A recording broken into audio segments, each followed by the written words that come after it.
সুপ্রিয় শিক্ষার্থীবৃন্দ, আজকের ভিডিওটি তৈরি করেছি বাইনারি ভাগের উপর। এই বাইনারি ভাগ নিয়ে অনেক স্টুডেন্টদের মধ্যে একটু বিভ্রান্তি সৃষ্টি হয়। তাই আমি আশা করব এই ভিডিওটি প্রথম থেকে শেষ পর্যন্ত দেখলে বাইনারি ভাগ নিয়ে আর কোনো ভয় থাকবে না। আর বাইনারি ভাগকে একেবারে সহজভাবে তুলে ধরার জন্য আমি 4টি নিয়ম দাঁড় করিয়েছি। এই 4টি নিয়মের উপরই কিন্তু বাইনারি ভাগটা করতে হবে। তোমরা ছোটবেলায় অনেক ভাগ করেছো, পাটিগণিতের ভাগ। তো এখানে বাইনারি ভাগগুলো সেভাবে করবে। ভাগ করার পর কি করেছিলে? বিয়োগ করেছিলে। এখানে কিন্তু বিয়োগ করতে হবে, তবে এটা হবে বাইনারি সিস্টেমে। তা আমরা এখন শুরু করছি। তো এই প্রথম নিয়মটা খেয়াল করো, ভাজ্য ডিভাইডেড বাই ভাজক সমান ভাগফল। অর্থাৎ ভাজ্য কোনটা, ভাজক কোনটা। যাকে দিয়ে ভাগ করবে সেটা হলো ভাজক, আর যাকে ভাগ করবে সেটা হলো ভাজ্য। ভাজ্যকে ভাজক দ্বারা ভাগ করলে যেটা তৈরি হবে সেটা হলো ভাগফল, আর যেটা অবশিষ্ট থাকবে সেটা হলো ভাগশেষ। তারপরে দেখো, ভাগফলে দশমিক নিলেই কেবল ভাজ্যে শূন্য লেখা যাবে। তারপরে বিয়োগ করার পর ভাজ্য থেকে একটি ডিজিট নামাতে পারবে। যদি পরের ডিজিটটি নামাতে চাও তাহলে অবশ্যই ভাগফলে শূন্য দিয়ে ওই ডিজিটটি নামাতে হবে। 4 নম্বর নিয়মটা দেখো, দশমিক ভাগের সময় ভাজ্য এবং ভাজকের দশমিক রাখা যাবে না। অর্থাৎ দশমিককে যেভাবে মুক্ত করতে হবে, মুক্ত করে আমরা এই দশমিকের ভাগগুলো করব। তো চলো দেখি বাইনারি ভাগগুলো কীভাবে করা হয়। আমরা 100 দ্বারা 1110 এটাকে ভাগ করব। এখানে এই 100টা হলো ভাজক, আর 1110 এটা হলো ভাজ্য। এই ভাজ্যকে ভাজক দ্বারা ভাগ করব, যেটা তৈরি হবে এটা হলো ভাগফল, যেটা অবশিষ্ট থাকবে সেটা হলো ভাগশেষ। যেহেতু 100 এখানে 3টা বিট, এখানে 3টা বিট নিতে হবে, অর্থাৎ 111। এই 111 এর মধ্যে কিন্তু ভাগটা যায়, যেহেতু 111 বড়, 100 থেকে বড়, তাহলে এখানে একবার যাবে, 100কে 100। এখন বিয়োগ করতে হবে। তো বাইনারি বিয়োগের নিয়মটা কি? 0 থেকে 0 বিয়োগ করলে 0 হয়, 1 থেকে 0 বিয়োগ করলে 1 হয়, 1 থেকে 1 বিয়োগ করলে 0 হয়, 0 থেকে 1 বিয়োগ করলে তোমরা জানো কত হবে, তাহলে 1। কারণ 0 ছোট, 1 বড়, তাহলে বড় থেকে ছোট বিয়োগ করতে হবে। সেক্ষেত্রে কত ধরতে হবে? ধার হিসেবে 1 ধরতে হবে। অর্থাৎ বিয়োগফল 1, ধার 1, এই জায়গাটায় ব্যতিক্রম। এখানে তোমরা জানো বাইনারি যখন গুণ করেছিলা তখন গুণ করার পরে কি করেছিলে? যোগ। আর বাইনারি ভাগের ক্ষেত্রে তাহলে এখানে কি করতে হবে? বিয়োগ করতে হবে। তো বাইনারি বিয়োগটা দেখো, 1 থেকে 0 বিয়োগ করলে কত হবে? 1। 1 থেকে 0 বিয়োগ করলে কত হবে? 1। আর 1 থেকে 1 বিয়োগ করলে 0 হবে। বামের 0 কোনো দাম নেই। এখানে কেবল একটা বিট নামাতে পারবে, সেটা হলো 0। তো এখানে কথা আছে, বিয়োগ করার পর ভাজ্য থেকে কেবল একটা ডিজিট নামাতে পারবে। আমি কিন্তু একটা ডিজিটে নামাবো। যদি এরপরও ভাগ না যায়, সেক্ষেত্রে পরের যদি ডিজিটটি নামানোর প্রয়োজন লাগে, সেক্ষেত্রে অবশ্যই ভাগফলে 0 দিতে হবে। আমরা কিন্তু সেই বিষয়গুলো নিয়েও কাজ করব। তো তোমরা দেখো, এখানে কিন্তু 110 পেয়ে গেলাম। তাই এখানে বামে 0 কোনো দাম নেই, এখানে 0টা আর দরকার নেই, এটা মুছে ফেল। এখানে 110, এখানে 100, যেহেতু এটা বড় এটা ছোট, তাহলে একবারে যাবে, 100কে 100। অর্থাৎ 100-র সাথে 1 গুণ করলাম 100, নামবে কত? 10। এখানে ভাগফল কত হলো? 11। ভাগশেষ কত হলো? 10। এখন যদি মনে করো যে না, আমি ভাগশেষটা রাখবো না, কি করতে হবে? এখানে একটা শূন্য দরকার। এখানে একটা কথা বলছে যে ভাগফলে দশমিক নিলেই কেবল ভাজ্যে শূন্য লেখা যাবে। তাহলে আমি যদি এখানে একটা দশমিক দিই, তাহলে সাথে সাথে কিন্তু আমি একটা শূন্য দিতে পারবো। এখন কিন্তু দেখো 100কে 100, তাহলে এখন কিন্তু আর কি নেই?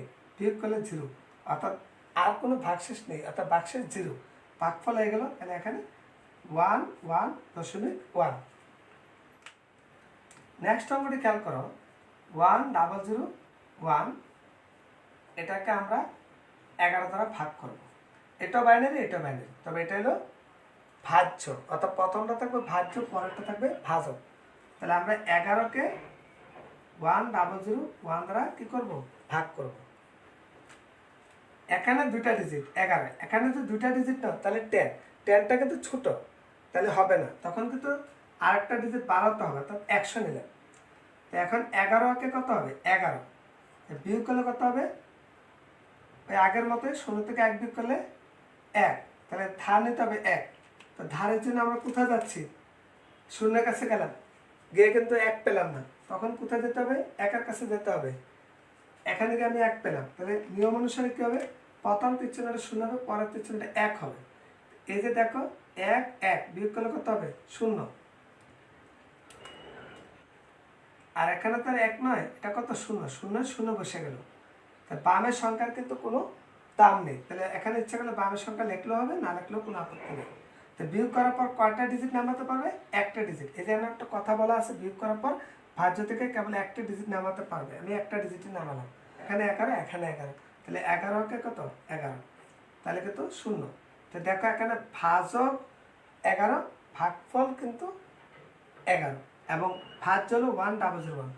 তোমরা একটা জিনিস লক্ষ্য করো, এই 11টা হলো 3, এই 3 মানে হলো বাইনারিতে 11, তাহলে এই 11 হলো 3, 3 মানে হলো বাইনারিতে 11।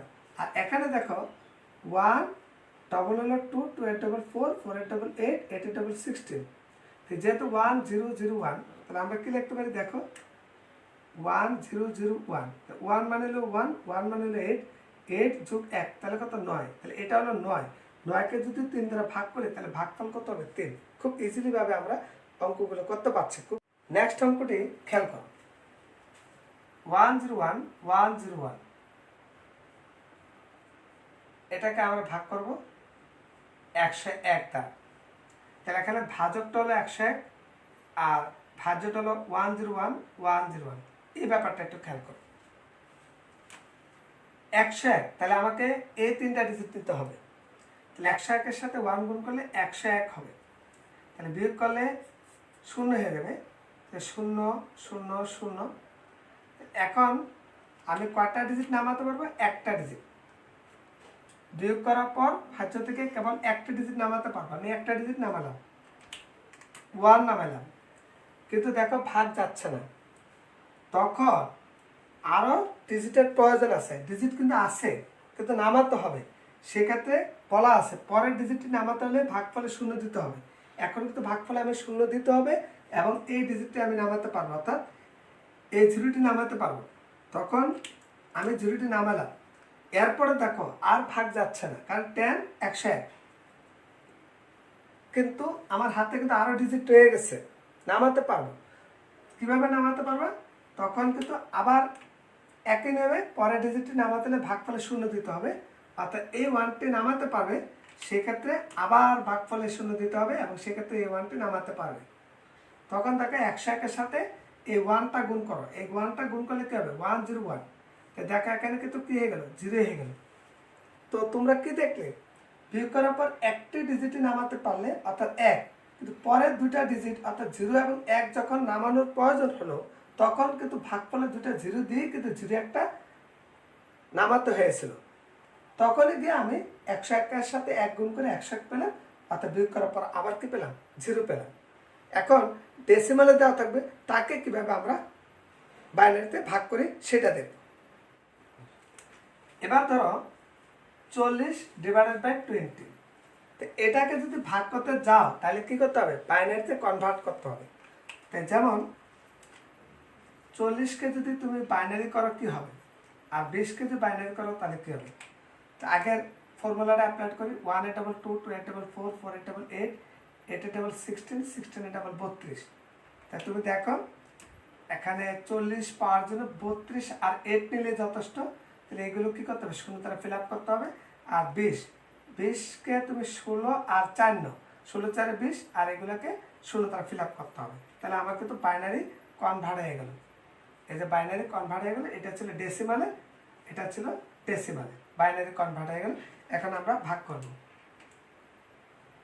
10100, এটা হলো ভাজক, ছোটটাকে ভাজক ধরতে হবে, আর বড়টা হলো ভাজ্য। 10100, এটা হলো ভাজ্য।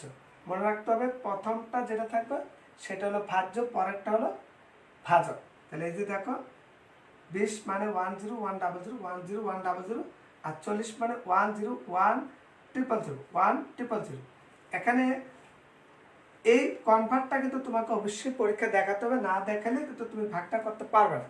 তো এই যে কনভার্টটা আমরা করেছি, এই কনভার্টটা অবশ্যই তোমাকে পরীক্ষার খাতায় দেখাতে হবে।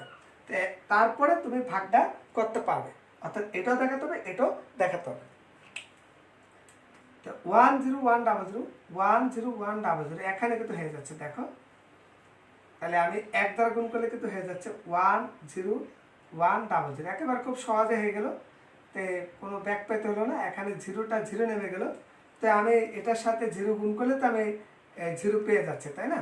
তাহলে অর্থাৎ রেজাল্ট জিরো। তো এখানে কত হলো 10, তাহলে ভাগফলটা হয়ে গেল 10। সেক্ষেত্রে খেয়াল করো 40কে 20 দ্বারা ভাগ করলে কত হয় 2, তো 10 মানে কি 2। খুব ইজিলি ভাবে অঙ্কটা যে হয়ে গেল এটা আমরা বুঝতে পারলাম। তো এখন আমরা চলে যাব দশমিকের ভাগে। এটা নিয়ে স্টুডেন্টদের সবচেয়ে ভয় কাজ করে। তা আমরা এই দশমিকের ভাগটা যখন করব তখন দেখবে আর দশমিকের ভাগ নিয়ে কোনো ভয় থাকবে না। নেক্সট অঙ্কটি খেয়াল করো 11.011, এটাকে আমরা ভাগ করব 0.11 দ্বারা। কত হবে দেখো, তো প্রথমে যেটা সেটা কিন্তু ভাজ্য, পরে যেটা এটা কিন্তু ভাজক। তাহলে এখানে কিন্তু বাইনারিতে কনভার্ট করা আছে, এত কোনো সমস্যা নেই। কিন্তু সমস্যা হলো দশমিক। তো এই দশমিকের অঙ্কগুলোর ক্ষেত্রে এই পয়েন্টটা একটু খেয়াল করো, ভাজ্য এবং ভাজকের দশমিক যে কোনোভাবে মুক্ত করতে হবে, তাহলে আগের মতো হয়ে যাবে এবং তখন তুমি আগে নেমে অঙ্কটা করতে পারবে। অর্থাৎ খেয়াল করো উপরে আছে কত 11.011, নিচে আছে 0.11। এটাকে কিন্তু এভাবে লেখা যায়, কারণ ভাজ্যের উপরে ভাজকটা কিন্তু নিচে। এখন দেখো এখানে দশমিকের পর 3টা বিট, এখানে দশমিকের পর 2টা বিট। তো যেহেতু এখানে 3টা বিট, এখানে 2টা বিট, তাহলে সমান করতে হলে এখানে একটা শূন্য দিতে হবে। তো শূন্য দিলে এই দশমিকটা কিন্তু মুক্ত হয়ে যাবে, কারণ দশমিকের পরে 3টা ডিজিট, দশমিকের পরে 3টা ডিজিট। তাহলে এখন দশমিকটা উঠে গেলে কি হবে 11011, নিচে হবে 110। অর্থাৎ দশমিকের বামের শূন্যের কোনো দাম নেই, কিন্তু দশমিকের ডানের শূন্যের দাম আছে। তখন উপরের সংখ্যাটা হলো 11011, অর্থাৎ এটাকে বলা হচ্ছে ভাজ্য, ভাজক হবে 110। তাহলে আমরা এই জায়গাটা কিন্তু খাতায় দেখাতে হবে, তখন কি করবা ভাগ করবা, অর্থাৎ 110 দ্বারা 11011 দ্বারা ভাগ করবা। তাহলে ভাগ করলে কি হবে 110। তাহলে আমি পেয়ে গেলাম 1। তাহলে এখানে নামবে কত 1 নামানোর পরও কোনো লাভ হবে না, কারণ এখানে 110, এখানে 1, তাহলে এখানে অনেক ছোট 1, তাই না? তো অতএব এই একটাকে নামাতে হবে। এখানে একটা কথা বলা আছে, পরের ডিজিটটি নামাতে হলে ভাগফলে শূন্য দিতে হবে। অর্থাৎ এই যে পরের ডিজিটটি আমি নামাতে চাই, তখন কি করতে হবে ভাগফলে শূন্য দিতে হবে। তারপরও কিন্তু কোনো সমাধান হলো না, এখানে আরও সংখ্যা দরকার। এখানে যেহেতু 110, এখানে 110 পেতে হলে এখানে একটা কি দিতে হবে 0 দিতে হবে। এখানে একটা কথা বলা আছে, ভাগফলে দশমিক নিলেই কেবল ভাজ্যে শূন্য লেখা যায়। আমি এখন দশমিক নিলে কি হবে একটা শূন্য লিখতে পারবো।